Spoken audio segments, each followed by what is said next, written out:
Yeah, I get a lot of comments about these Phazer clutches being hard to get off, but you know, you get this EPI puller, and I just use an impact gun and just get it on there. You know, I always put a little tiny bit of grease on the threads. I don't know, some old guy told me that. So get that on there, and if it doesn't pop right off, I get out like a 3-pound hammer, you know, but you got to stick like an extension through the, you know, the little hole on the side of the sled, and just bam that thing a couple times, you know. Impact it again. Bang with the hammer again.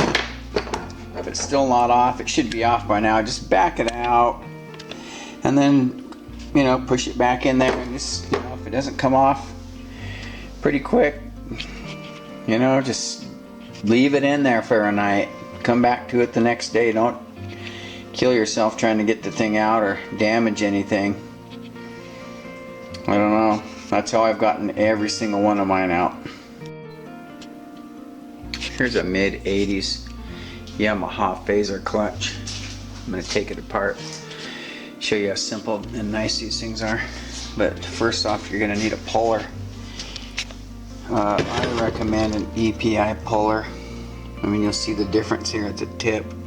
The one on the left's an economy brand, you know, and it was maybe 25 bucks, and the EPI was maybe 45, 20 more bucks to get a nice piece.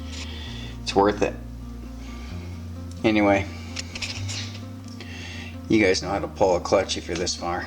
Anyway, these 6 bolts, or the 6 10mm bolts, are the next things here I'm going to pull off.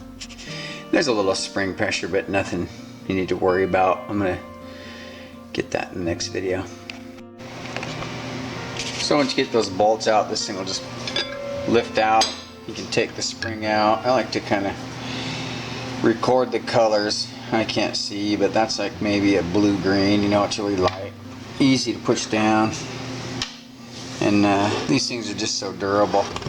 You know, I always just check the condition of these sliders in there, but I've never seen a broken one. I've done about 30 of these. Never had one part broken in here. And I've got some pretty manky sleds. You know, you check these rollers, spin them around, check each roller. Then I always, you can file these down. No sense buying brand new weights. They file out great. Just get a file and just go for it. You know, once in a while, one of the weights will be froze up, and all you got to do is pop these little pins out.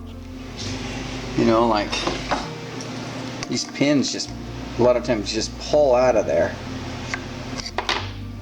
You know, sometimes they're frozen there, and you got to take a, you know, get something like a punch and just ram it in there, soak it in WD-40. You know, I usually hit these with a little bit of lubricant, just, and then blow it, you know, right in there. Then let it dry. I mean, these things come right out. You know, they only go back in one way. There's a thick side and a thin side.